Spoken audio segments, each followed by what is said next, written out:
Nah teman-teman, masih di sekitaran ini perkebunan alas Cikabung ini, dan nanti kita akan coba ngobrol bersama Kang Jaja tentang dunia santet, persantetan, gimana sih biar tidak terkena santet, dan bagi yang sudah terkena santet gimana cara menyembuhkannya. Dan nanti kita akan ngobrol bersama Kang Jaja ya teman-teman.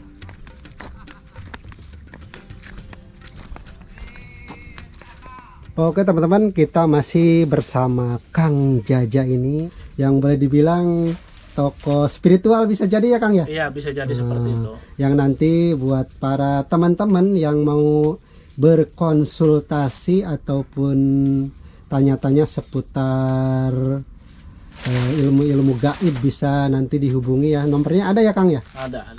Nanti siapa yang misalnya, terutama yang akan kita perbincangkan ini tentang santet, dan gimana sih santet itu, medianya apa aja, dan juga yang sudah terkena harus gimana cara penyembuhannya, yang nanti akan dibahas oleh Kang Jaja, yang kebetulan Kang Jaja ini sudah banyak sekali ya Kang ya, Iya. menyembuhkan orang-orang yang terkena santet semacam gituan ya Kang ya. Oke Kang, bisa dijelaskan ini mulai dari awal dulu lah, santet itu apa, yang nanti ke medianya apa aja yang digunakan untuk santet, dan bagi mereka yang sudah terkena santet itu harus gimana gitu ya. Oke Kang, langsung aja. Oke, siap. Gini, sebenarnya kalau kita membicarakan santet itu kan nggak bisa dalam durasi yang sekian menit gitu kan. Itu kan nggak akan habis juga untuk seminggu 2 minggu. Cuman kita ambil singkatnya saja, biar kayak teman-teman atau para sahabat gitu kan yang menonton itu bisa tahu gitu kan cara untuk mengatasi santet dan mengobatinya, serta bagaimana cara untuk terhindar dari santet gitu. Nah, santet itu, orang yang terkena santet tersendiri itu biasanya tidak langsung kena. Itu memiliki wajah yang pucat, hatinya itu gelisah, dan orang yang paling gampang terkena santet itu jelas orang tersendiri yang suka bermasalah di dalam hidupnya. Satu contoh itu yang dihindari itu jangan sampai kita tuh melamun, paling utama gitu kan. Kita harus mendekatkan diri kepada Tuhan gitu kan, tentunya sesuai kepercayaan masing-masing tentunya ya. Nah, untuk media itu biasanya para santet atau pelaku santet itu mengambil dari rambut, air ludah. Makanya kita sendiri kan harus jangan membuang sesuatu hal itu seperti rambut itu sembarangan. Bisa digunakan untuk media santet. Nah, itu bisa digunakan. Bahkan itu dari makanan yang paling utama sebenarnya. Dari makanan itu, dari makanan sama minuman. Apa yang kita makan, apa yang kita minum, itu biasanya santet atau semacam pelet itu bisa ada. Dan untuk cara menanggulanginya itu sangat gampang sekali sebenarnya. Para sahabat itu yang ada di rumah bisa mempraktekkan sendiri. Dan ini saya bisa tanggung jawab tentang apa yang saya katakan. Kita ambil doa, itu doa yang paling gampang saja. Di sini saya akan bocorkan tentunya ya, biar para sahabat sendiri tidak gampang terkena santet tentunya.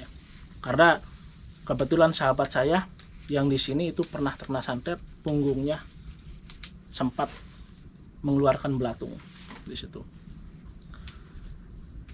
Kita ambil wudu, tentunya yang paling utama kita ambil wudu.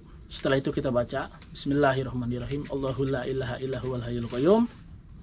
Ya hadir, ya khair, ya zin, ya sirna. Nah, di sini kita ambil sampai dia jin ya sirna, kita pegang gelas. Itu bebas, bisa dicelupin. Pokoknya di antara 3 ini. 1, 2, 3 kita celupin. Kalau nggak dicelupin, kita pegang, terus kita tiup. Lalu bagaimana dengan minuman kemasan? Kalau yang belum terbuka, itu insya Allah aman. Tapi kalau yang sudah terbuka, kita harus wajib baca. Dan kalau itu ada sumber energi seperti santet atau ajaran goyang, maka otomatis gelas atau piring itu akan pecah dengan sendirinya. Nah, di balik itu selain di makanan, biasanya orang yang terkena santet itu seperti habis memiliki keributan dengan si A dengan si B gitu kan, terribut. Itulah santet bisa dikategorikan masuk. Seperti saya sakit hati sama orang, misalkan orang Padang lah. Nah, kebetulan kita kenal, kita ambil medianya, bisa dari rambut, air ludah, pakaian, celana dalam, atau bisa kalau misalkan itu nggak ada juga, itu media foto, Bisa. nah itu bisa. Makanya kan sekarang yang namanya santet itu di zaman serba canggih, itu paling gampang untuk ngirim santet itu. Makanya banyak orang sendiri yang memiliki korban santet tersendiri. Nah, tanda-tanda kedatangan santet itu kita sendiri seperti pusing, seperti kurang darah. Disitulah sebenarnya santet sudah masuk. Terkadang kita suka ada dengar tuh di atas atap, suka ada bunyi tek tek, atau suka ada suara-suara pasir. Di situ santet sudah datang. Ciri-ciri datangnya santet. Di situ. Nah, kalau untuk kita yang punya ranjang, kalau yang jaraknya 1 jengkal, itu insya Allah aman, nggak akan kena santet. Oh. Karena apa? Santet itu unsurnya positif. Di bumi itu unsurnya positif juga. Jadi antara positif dengan positif itu nggak akan kena. Itu nggak harus pakai media apapun. Makanya orang kecil itu jarang yang kena santet. Oh gitu. Iya, kalau kita tidur di lantai, Iya. itu nggak akan kena santet. Karena unsur positif dengan positif nggak akan masuk. Kebanyakan orang itu salah kaprah. Salah kaprahnya tentang positif dan negatif. Orang yang memiliki aura positif justru itu akan kedatangan aura negatif. Dan kalau orang itu posisinya positif, maka otomatis yang akan datang itu aura negatif. Itu dari segi aura. Nah, untuk cara penanggulangannya seperti itu banyak juga dari segi doa-doa atau ayat. Atau jangan pusing, kita ambil satu ayat yaitu surat Anas. Kita baca 33 kali dengan air hujan, kita minumkan. Insya Allah kalau kita memang percaya akan kebesaran Allah, itu santet itu akan hilang. Nah ini Kang, Iya. kan tadi dengan air hujan ya. Iya. Misalkan ini kan musim kemarau nggak ada hujan-hujan, itu bisa diganti dengan media. Nah, itu Apa? bisa diganti dengan media yaitu sungai. Bisa Air sungai. air sungai. Tentunya yang mengalir. Iya. Maksudnya semua air sungai itu mengalir. Iya. Tapi kita ambil yang seperti air terjun. Oh, Kita ambil, kita masukkan.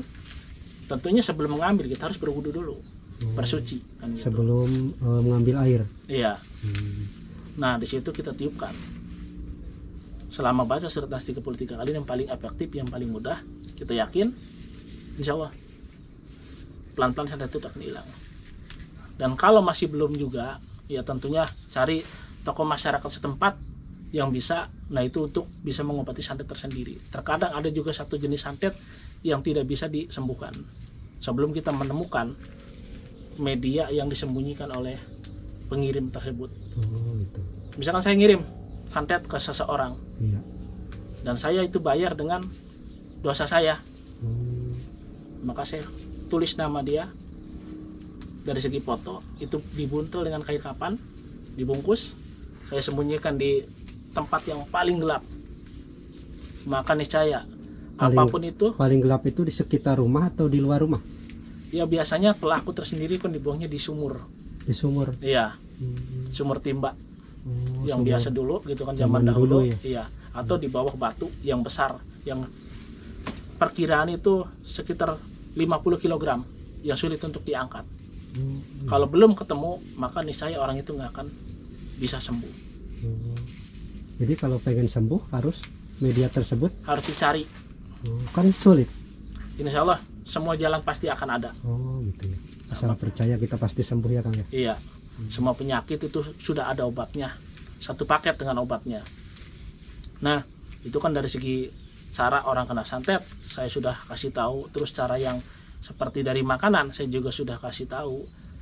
Dari segi tanda kapan datangnya santet itu saya juga kasih tahu. Santet itu sebenarnya kalau zaman dahulu itu untuk obat. Oh gimana itu ceritanya Kang? Saya Nah, belum tahu nih. gini, kalau zaman dahulu itu kan nggak ada alat komunikasi. Iya. Katakanlah seperti HP, Iya. kita panggil dokter atau panggil seperti orang pintar lah Iya. di situ. Nah, seperti orang kena luka tembak, itu nggak mungkin bisa jalan, melainkan mengirim keluarganya untuk mengangkat medianya untuk dipindahkan. Itu untuk memindahkan penyakit sebenarnya ilmu santet itu. Nah, itu kalau dari segi beberapa versi itu banyak dibagi. Ada santet Kalimantan, ada santet Banyuwangi, itu yang dikenal kan gitu. Tapi kita ambil yang umum gitu kan. Santet sebenarnya dulu itu digunakan untuk pengobatan. Cuman karena orang itu memiliki hati dengki, iri dengki, santet itu akhirnya Salah gunakan. diperjualbelikan, ya, disalahgunakan untuk kepentingan hal-hal yang tidak diinginkan. Seperti saya nggak suka sama seseorang, maka saya santet, kan gitu. Asalkan kuat bayar mahal, maka itu akan disantet, selesai. Nah, terus dari segi apa?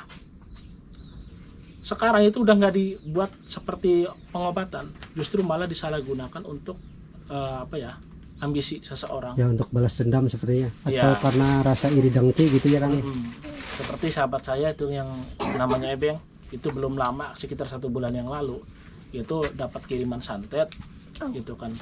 Dari siapa? Ya tentu dari orang-orang yang dikenal dia. Kebetulan dia juga kan itu kan udah benar-benar ceritanya sedih sekali, udah tinggal di tengah hutan, gubuknya dibakar gitu kan, sampai dia sendirikan, terus selalu disalahkan lah di situ, sampai akhirnya saya tanganin, dia kena santet. Pas saya obatin, dia keluar yang namanya tuh belatungnya tuh. Nah, kembali lagi, seperti kalau dulu itu kan untuk pengobatan, kalau sekarang itu kan enggak, justru malah untuk menyakiti sesama. Kalau kita sendiri sadar, yang namanya santet itu kalau kita gunakan untuk pengobatan, tentu kayaknya rumah sakit nggak akan kepake, kayaknya gitu kan. Tapi tidak banyak orang yang bisa tuh memiliki ilmu tersebut, karena lakonnya itu sangat susah sekali di situ kan. Karena barang siapa yang melakukan, maka niscaya hatinya itu seperti iblis. Nah, di situ. Nah, setelah kita tahu gitu kan, sebenarnya itu santet itu kan apa sih? Santet itu, coba kata Kang,